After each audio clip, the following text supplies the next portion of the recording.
तो बच्चों, welcome to another video जिसमें हम बात करेंगे टॉपिक वायरोलॉजी की। अब स्टार्ट करते हैं वायरस से। वायरस के इंट्रोडक्शन से हम स्टार्ट करेंगे। तो सबसे पहले मैं आपको बता दूं कि हिस्ट्री में जब लाइट माइक्रोस्कोप की डिस्कवरी हुई थी तो उससे हमें पता चल गया था कि बैक्टीरिया कैसे होते हैं, प्रोटिस्ट कैसे होते हैं, फंगाई कैसे होते हैं। इन सबको विजुअलाइज कर लिया गया था। पर जब बात आती थी किसी भी वायरल डिजीज की, तो उसमें जो वायरस होता है उसको इस चीज से विजुअलाइज नहीं किया जा सकता था। अब ऐसा क्यों था? ऐसा था इनके साइज की वजह से। अब इनका साइज था, उनकी साइज की रेंज है 10 to 400 नैनोमीटर्स। अब आपको पता है जो लाइट माइक्रोस्कोप था ये कुछ माइक्रोमीटर्स में स्टडी करता है। माइक्रोमीटर्स मतलब 10 to the power -6, और ये जो नैनोमीटर है 10 to the power -9 पे रेंज करते हैं। अब इस साइज डिफरेंस की वजह से इनको माइक्रोस्कोप से डिस्कवर नहीं किया जा सकता था उस टाइम पे जब सिर्फ लाइट माइक्रोस्कोप था। अब बाद में जब इलेक्ट्रॉन माइक्रोस्कोप आया तो इनको विजुअलाइज किया गया, पर वो थोड़ा लेट था। अब लेट कैसे था इसको हम बाद में पता करेंगे। सबसे पहले मैं आपको इंट्रोडक्शन दे दूं। अब इंट्रोडक्शन में कुछ ऐसा है कि आपको ये जरूर पता होगा कि जो बैक्टीरिया है वो ओमनीपोटेंट है। अब बैक्टीरिया की तरह ही वायरस भी हैं जो ओमनीपोटेंट है। अब मतलब हर जगह पाए जाते हैं। अब सॉइल में ले लो, इवन ऑर्गेनिजम्स में ले लो, उनकी बॉडी के अंदर, बाहर एनवायरनमेंट में, हर जगह ये पाए जाते हैं। ठीक है। अब वायरस स्पेशल क्यों है? अब वायरस क्या है? ये जो वायरस है ये सरवाइव करते हैं लिविंग और नॉन लिविंग के बीच में। ये कवर करते हैं एक नो मैन्स लैंड, मतलब जहां पे लिविंग थिंग्स नहीं रह सकती और ये खुद नॉन लिविंग भी नहीं है। अब मैं ऐसा क्यों बोल रहा हूं? क्योंकि ये जो हमारा वायरस है जब ये इंट्रासेलुलर होता है, मतलब किसी भी सेल के अंदर होता है, तो ये लिविंग की तरह बिहेव करता है। मतलब वो जीता जागता है, अपने रिप्रोडक्शन करता है, इन्फेक्टिविटी शो करता है। ये सब लिविंग कैरेक्टर्स वो एक तरह से शो करता है। और दूसरी तरफ जब वो नॉन लिविंग होता है वो होता है एक्स्ट्रा सेलुलर कंडीशंस में। अब एक्स्ट्रा सेलुलर कंडीशंस का यहाँ पर क्या मतलब है? एक्स्ट्रा सेलुलर कंडीशन से यहाँ पे मतलब है कि जब वो एनवायरनमेंट में होगा, किसी भी ऑर्गेनिजम्स के बाहर होगा, वो है यहाँ पे एक्स्ट्रा सेलुलर का मतलब। अब इसके बाद मैं वायरस को सेल नहीं कह सकता क्योंकि इसकी जो प्रॉपर्टीज है वो सेल से बिल्कुल मैच नहीं करती। तो अब मैं वायरस को अगर सेल नहीं कहूंगा तो मैं इसको कहूंगा क्या? उनको कहूंगा मैं एंटिटीज। ठीक है। तो वायरस एक ऐसी एंटिटी है जो लिविंग और नॉन लिविंग के बीच में रहती है। अब जब वो एक्स्ट्रा सेलुलर होते हैं तो उनकी कुछ स्पेशल प्रॉपर्टीज हैं जो वो शो करते हैं। सबसे पहले वो एक केमिकल क्रिस्टल्स की तरह बाहर पड़े रहेंगे, मतलब एक केमिकल फॉर्म की तरह। उनको पता नहीं कर सकते हम उन्हें, उनका सैंपल लेके कि वो लिविंग है या नॉन लिविंग है। हमें वो लिटरली एक केमिकल की तरह बाहर पड़े हुई एक छोटा सा पार्टिकल दिखता है अगर उनको मतलब उठा के देखा जाए। ठीक है। अब कुछ और प्रॉपर्टीज हैं कि जैसे मैंने आपको पहले बता दिया कि ये जो लाइट माइक्रोस्कोप है उसमें उसको नहीं देख सकते। ठीक है। अब दूसरी प्रॉपर्टी इसकी क्या है कि ये जेनेटिक मटेरियल जो अपने अंदर पोजेस करते हैं उसमें या तो सिर्फ डीएनए होता है या सिर्फ आरएनए होता है। देखो, हमने बाकी जितनी भी लाइफ फॉर्म्स पढ़ी वो कैसे चलती हैं, उनमें एक पार्टिकल होगा। ठीक है। मेनली डीएनए होगा। अब वो डीएनए से बनाएंगे आरएनए। ठीक है। अब मेनली तो उनका जेनेटिक मटेरियल हुआ डीएनए। ठीक है। पर जो वायरस है उसमें डीएनए भी हो सकता है और आरएनए भी हो सकता है ना? आपने बहुत सारा सुना होगा आरएनए वायरस के एग्जांपल। ये वैसा ही है कुछ, कि इनमें आरएनए भी as a genetic material present हो सकता है। फिर इसके अलावा उनकी एक और प्रॉपर्टी है कि उनका एक स्पेसिफिक होस्ट होता है, या फिर कह सकते हैं कि उनकी एक स्पेसिफिक होस्ट रेंज हो सकती है। वो किसी टिश्यू पर ग्रो कर सकते हैं, किसी पर्टिकुलर सेल्स पे ग्रो कर सकते हैं, पर वो वेराइटी ऑफ होस्ट रेंज ज्यादा शो नहीं करते हैं। ठीक है। इसके अलावा उनकी एक और प्रॉपर्टी है कि वो इंटरनल सेलुलर स्ट्रक्चर पोजेस नहीं करते हैं। अब इससे क्या मतलब, आपको मैंने पहले ही बताया कि सेल्स वो है ही नहीं तो इंटरनल सेलुलर स्ट्रक्चर क्या पोजेस कर देंगे। मैं आपको एग्जांपल देता हूं कि ऑर्गेनेलीज, आपको पता होगा कि ऑर्गेनेलीज सब में प्रेजेंट होती है, पर वायरस में वो प्रेजेंट नहीं होती। एक्सेप्ट एक एक्सेप्शन है, वो है अरीना वायरस। अब अरीना वायरस के केस में क्या है कि जब वो होस्ट को इन्फेक्ट करेगा तो उसमें से वो राइबोसोम उठा लेगा। और राइबोसोम्स बाद में आपको पता है क्या करते हैं, प्रोटीन सिंथेसिस में उसकी हेल्प करते हैं। इसके अलावा एक और प्रॉपर्टी क्या है कि वो मेटाबॉलिज्म है, वो सेल्फ मेटाबॉलिज्म शो नहीं करता। अब सेल्फ मेटाबॉलिज्म शो नहीं करेगा तो वो कैसे सरवाइव करेगा? अब सरवाइव जैसे ही वो इंट्रासेल्युलर जाता है, मतलब किसी भी होस्ट के अंदर जाएगा तो उसको इन्फेक्ट करेगा वो, है ना, और होस्ट की ही मशीनरी को यूज करके अपनी सारी प्रोसेसेस कैरी आउट करेगा। मेनली उसकी प्रोसेसेस थोड़ी बहुत इन्फेक्टिविटी है, दूसरे सेल को डैमेज करना है और खुद की रेप्लिकेशन करना है, ठीक है।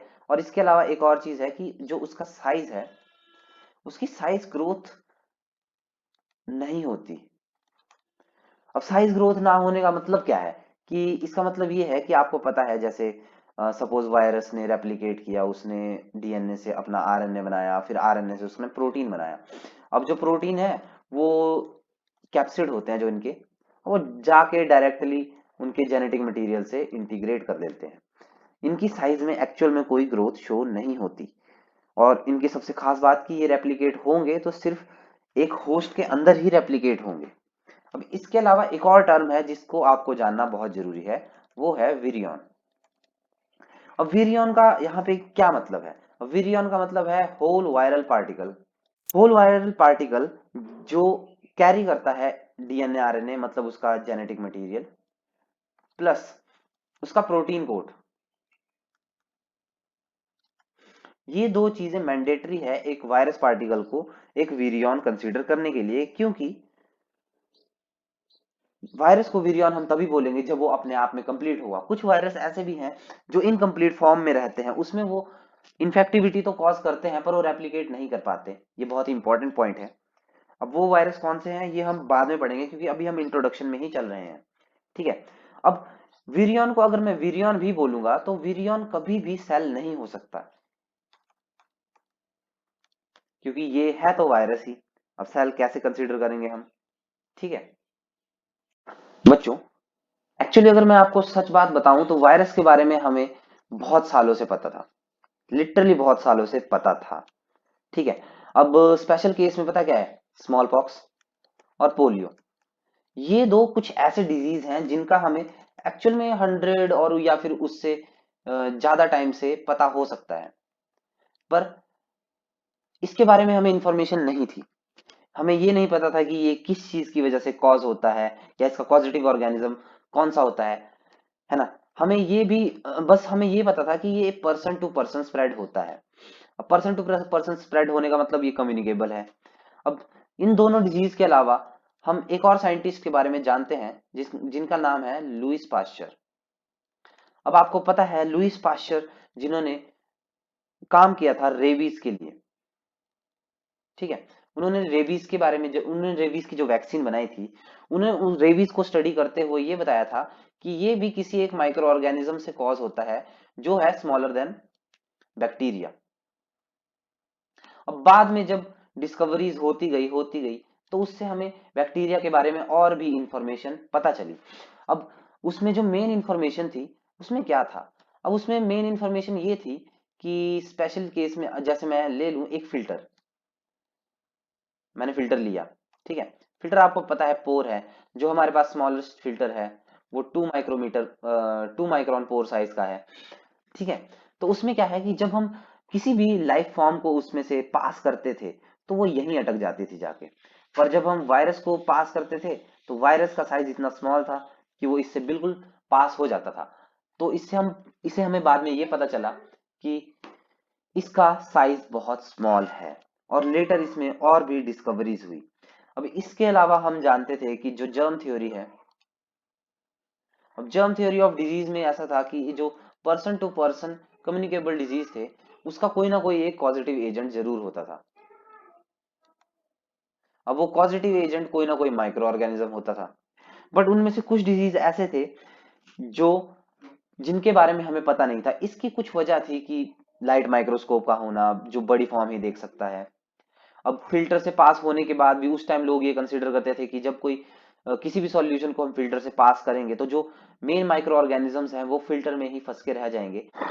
तो जब माइक्रो ऑर्गेनिज्म फिल्टर्स में ही फंस के रह जाते थे तो लोग कंसीडर करते थे जो नीचे गई हुई चीजें हैं वो एकदम प्योर होंगी, उनमें कोई लाइफ फॉर्म नहीं होगी जिसकी वजह से डिजीज हो सकता है। अब उसके अलावा एक और कॉन्सेप्ट था, वो था टॉक्सिन्स का। अब टॉक्सिन्स क्या थे? टॉक्सिन्स फिल्टर के थ्रू पास हो सकते थे। अब फिल्टर के थ्रू पास होने से अब क्या था कि अगर वो सही में किसी और माइक्रो ऑर्गेनिज्म या किसी और एनिमल लाइफ फॉर्म के अंदर जाएंगे तो वो डिजीज कॉज कर सकते थे। पर टॉक्सिन्स का कॉन्सेप्ट ऐसा था कि वो डिजीज अगर कॉज करेंगे तो एक या दो इंडिविजुअल्स में करेंगे जो उन टॉक्सिन्स की कांटेक्ट में आएगा, और वो टॉक्सिन कभी भी कम्युनिकेबल नहीं हो सकता। तो इन सब चीजों का टाइम टू टाइम, थोड़े टाइम के बाद पता चला। अब इसके बाद जब हम बात करेंगे डिस्कवरीज की, तो उसमें हम इसके बारे में और डिटेल में जानेंगे। चलिए फिर अब शुरू करते हैं बात डिस्कवरीज की। तो डिस्कवरी में सबसे पहला नाम आता है डेमेट्री इवानोस्की का। अब इवानोस्की जी ने क्या किया? इवानोस्की जी उस टाइम स्टडी कर रहे थे एक डिजीज जो है टोबैको मोजाइक वायरस का डिजीज। अब उस टाइम क्या था कि जो टोबैको प्लांट था, टोबैको प्लांट में एक अजीब सा सिम्टम देखने को मिल रहा था जिसमें उसकी लीफ डिसकलर हो जा रही थी।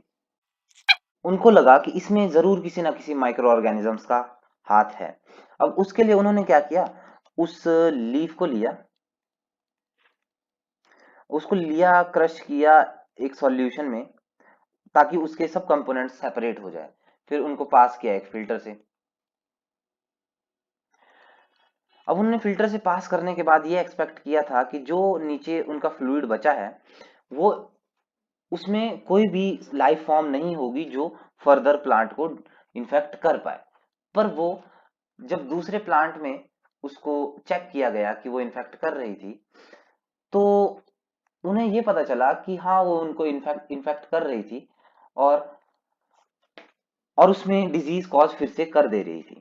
अब ये डिस्कवरी तो उन्होंने कर दी जिन्होंने पूरी वायरोलॉजी की एक नींव रख दी थी, पर वो अपनी इसी डिस्कवरी से सेटिस्फाई नहीं थे। अब उनका ये सेम एक्सपेरिमेंट जब बेजरनिक ने री परफॉर्म किया, मतलब फिर से उन्होंने जब परफॉर्म किया, तो उन्हें रिजल्ट सेम मिल रहा था।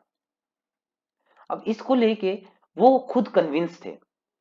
अब आपको पता है जब डेमेट्री बनोस्की ने ये किया था तो वो इम्प्रेस नहीं थे, पर बेजरनिक ने उसको लेके एक स्टेटमेंट दे दी, और उन्होंने ये स्टेटमेंट दी कि कोई एक लाइफ फॉर्म है जो बैक्टीरिया से भी स्मॉलर है, जिसको देखा नहीं जा सकता और जो फिल्टर के थ्रू पास हो जाती है, वो लाइफ फॉर्म कॉज करती है डिजीजेस। तो उन्होंने उस नोबल लाइफ फॉर्म को बोला कंटेजियम वाइवम फ्लूइडम। अब इसके बाद दो और साइंटिस्ट आए। उन दो साइंटिस्ट को आप जानते तो जरूर होंगे, जिनका नाम है लॉफलर एंड फ्रॉश।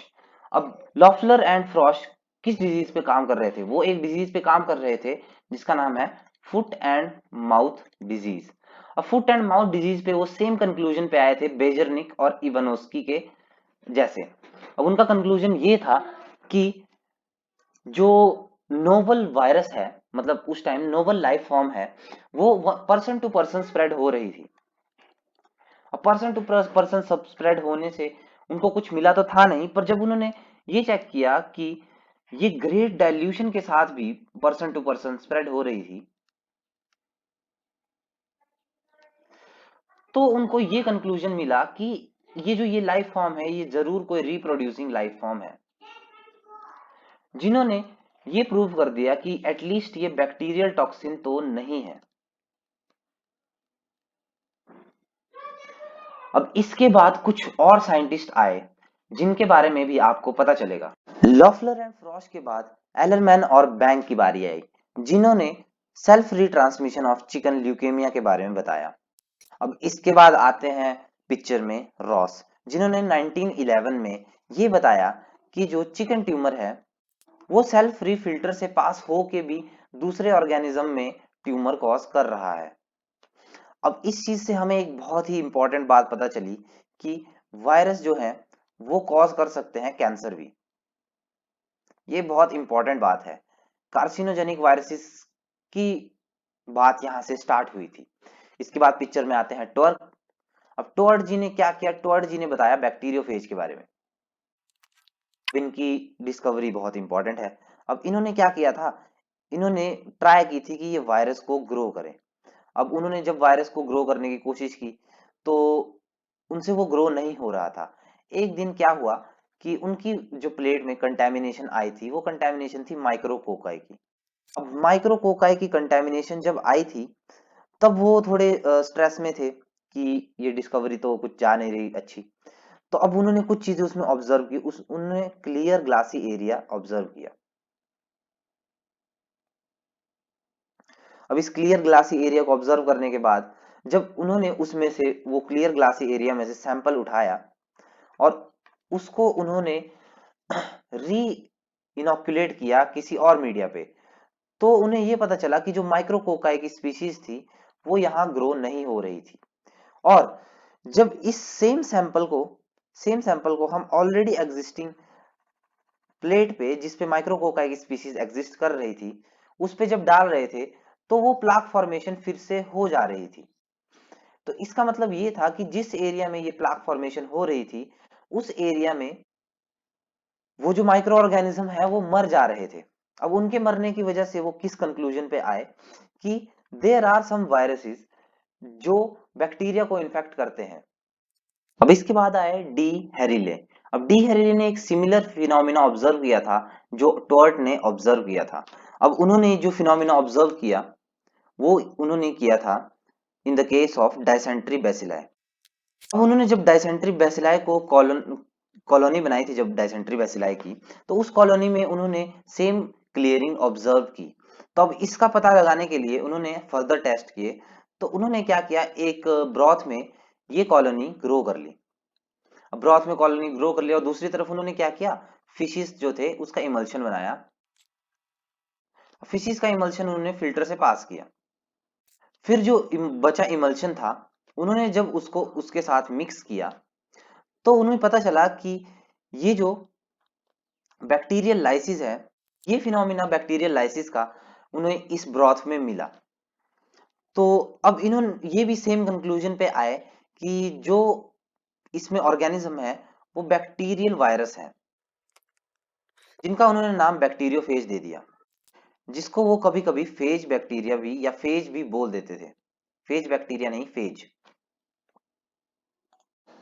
ये सब होने के बाद और भी चीजें सामने आई जिससे हमारे पास सबसे पहली डेफिनेशन ऑफ वायरस प्रेजेंट है, जो की थी they could not be seen, could not be cultivated in the absence of cells and most important of all were not retained by bacteria proof filters, जो कि काफी नेगेटिव डेफिनेशन थी virus की। Nature of virus के बारे में मैं आपको यहाँ पे जल्दी जल्दी स्किप करके बताऊंगा, क्योंकि वो चीजें हम रिपीट कर रहे हैं जो हमने इंट्रोडक्शन में ऑलरेडी पढ़ ली हैं। तो उसमें सबसे पहला पॉइंट है कि जो वायरसेस होते हैं वो ऑब्लिगेट इंट्रासेलुलर पैरासाइट्स होते हैं। अब इसका मतलब ये है कि ये सर्वाइव करते हैं ओनली इनसाइड द होस्ट और वहीं वो अपनी लाइफ एक्टिविटीज दिखाते भी हैं। दूसरा पॉइंट है इनका जेनेटिक मटेरियल। अब इनके जेनेटिक मटेरियल की स्पेशल बात ये है कि ये डीएनए और आरएनए इन दोनों में से किसी एक को अपना जेनेटिक मटेरियल की तरह यूज कर सकते हैं। फिर उसके अलावा जेनेटिक मटेरियल को जो बाहर से कवर करता है वो है कैप्सिड। अब कैप्सिड बना होता है कैप्सोमेयर से, जो इनकी यूनिट होती है, यूनिट ऑफ फॉर्मेशन। ठीक है, अभी कैप्सिड का क्या काम है कि ये प्रोटेक्ट करता है उनके जेनेटिक मटेरियल को और उनका जेनेटिक मटेरियल क्या करता है, उस कैप्सिड को मेंटेन करता है। ये एक दूसरे के ऊपर डिपेंडेंट है। अगर genetic material without capsid environment में रहेगा तो वो डिग्रेड हो जाएगा, और अगर सिर्फ कैप्सिड जेनेटिक मटेरियल के बिना एनवायरनमेंट में है तो वो कैप्सिड भी डिग्रेड हो जाएगा। फिर इसके बाद जो वायरसेस हैं उनमें से कुछ वायरसेस कंटेन करते हैं एनवेलप। अब एनवेलप जो है वायरस का वो उनके कैप्सिड और जेनेटिक मटेरियल मतलब उनके न्यूक्लियर कैप्सिड के बाहर उसको सराउंड करता है, जिसका मेन काम है होस्ट इम्यून सिस्टम से प्रोटेक्शन, अटैचमेंट में थोड़ी बहुत हेल्प कर देता है और मेनली प्रिवेंट फैगोसाइटोसिस, जो आपको पता होगा मैक्रोफेजेस करते हैं। अब कुछ केसेस में क्या होता है कि जो वायरस है वो स्पाइक्स प्रोड्यूस करता है। अब स्पाइक्स जो है वो ग्लाइकोप्रोटीन नेचर की होती हैं। ये क्या करती हैं, ये होस्ट रिसेप्टर से जाके अटैच करने में हेल्प करती हैं। अब जो न्यूक्लियोकैप्सिड है, जो एनवेलप है, वो कभी किसी किसी केस में सिर्फ अंदर के एरिया को कवर करेगा और किसी किसी केस में बाहर स्पाइक्स को भी कवर कर देगा। जो ये स्पाइक्स तभी शो होंगी जब वो रिसेप्टर से जाके बाइंड करने के टाइम पे आएंगी। वायरस के ये सब फीचर जानने के अलावा आपको कुछ और चीजें जानने की जरूरत है। आपको पता होगा कि वायरस जो है वो अपना खुद कुछ कैरी नहीं करता, वो होस्ट पे डिपेंड रहता है। इससे मेरा क्या मतलब है, होस्ट पे डिपेंड रहता है। अब इस केस में आप ये समझिए कि जो वायरस है उसको जरूरत पड़ती है कुछ प्रोटीन्स की और कुछ एंजाइम्स की। अब कुछ केस में तो वायरस के पास वो एंजाइम्स अपने होते हैं, जैसे आपको पता है कि एचआईवी के केस में उसके पास रिवर्स ट्रांसक्रिप्टेज एंजाइम होता है जो उसके आरएनए को डीएनए में बदलता है। फिर बाकी प्रोसेसेस उसमें चलती हैं जो सेंट्रल डोग्मा की प्रोसेसेस होती हैं। अब जिन वायरसेस के पास ये अपने एंजाइम्स या प्रोटीन्स नहीं होते, वो प्रोटीन्स होस्ट की होस्ट के प्रोटीन फॉर्मेशन मशीनरी के थ्रू सिंथेसाइज करते हैं। अब जो एंजाइम्स या फिर प्रोटीन्स वो सिंथेसाइज करते हैं तीन तरह के होते हैं, three types, they are of three types. First है रेप्लिकेशन एंजाइम्स। अब रेप्लिकेशन एंजाइम्स में जो वो फॉर्म करेंगे या तो वो डीएनए पॉलीमरेज फॉर्म करेंगे या फिर वो आरएनए पॉलीमरेज फॉर्म करेंगे अगर वो आरएनए वायरस है। सिमिलरली वो रेप्ली रेप्लिकेज भी फॉर्म कर सकते हैं। दूसरी तरह के प्रोटीन्स जो होते हैं वो होते हैं डिफेंस प्रोटीन।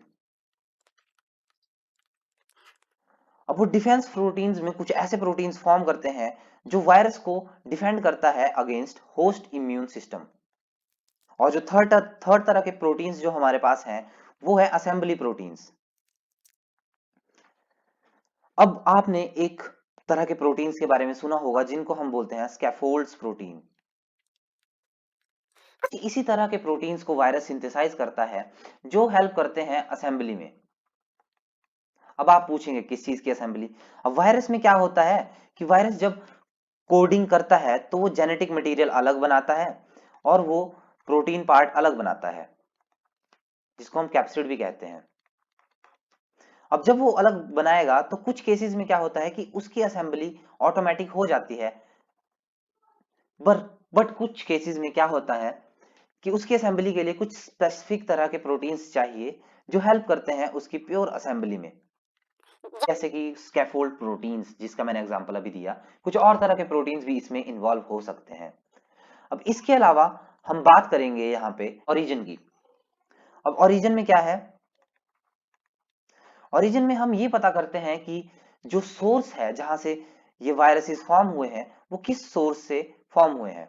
अब इस चीज का पता करने के लिए एग्जिस्टिंग हमारे पास दो मेन मोस्ट फेमस थ्योरीज हैं, जिनमें सबसे पहली है थ्योरी ऑफ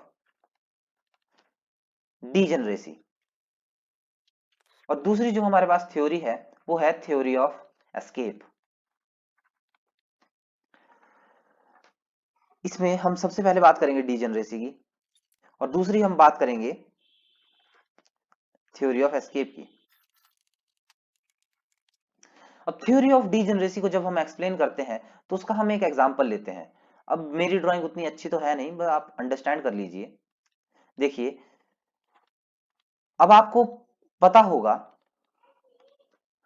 कि जो हमारी फ्लाइज होती हैं जब उनके विंग्स डीजेनरेट हो जाते हैं तो वो फ्लीज में चेंज हो जाती है। अब किसी किसी केस में इन दोनों को अलग स्पीशीज भी कंसीडर कर लिया जाता है। कुछ ऐसा ही कॉन्सेप्ट हम यूज करते हैं वायरस के केस में।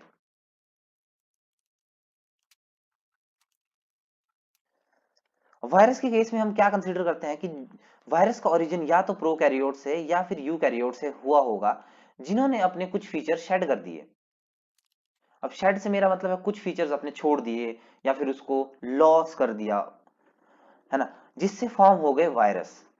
ये एक बहुत ही फेमस थ्योरी है जिसे बहुत साइंटिस्ट आज भी मानते हैं। अब इसके अलावा दूसरी थ्योरी जिसे साइंटिस्ट मानते हैं वो है theory of escape. Theory of escape में ऐसा है कि कोई ऑर्गेनिज्म है, लेट्स से ऑर्गेनिज्म वन, उसने अपना जेनेटिक मटेरियल लॉस किया या कह सकते हैं उसका जेनेटिक मटेरियल वहां से एस्केप कर गया। अब जेनेटिक मटेरियल के एस्केप करने से वो क्या हुआ, वो ऑर्गेनिज्म टू में चला गया। अब ऑर्गेनिज्म टू में जाने के बाद उस जेनेटिक मटेरियल के दो फेट हैं।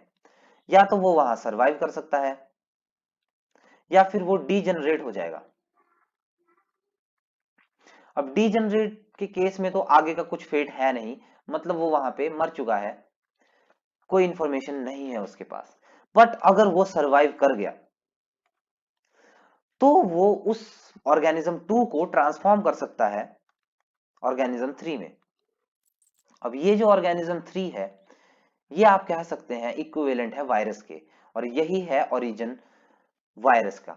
इन दो थ्योरीज में से हम आज तक एक्चुअली किसी को भी प्रूफ नहीं कर पाए हैं, पर हम दोनों इनको मान के चलते हैं।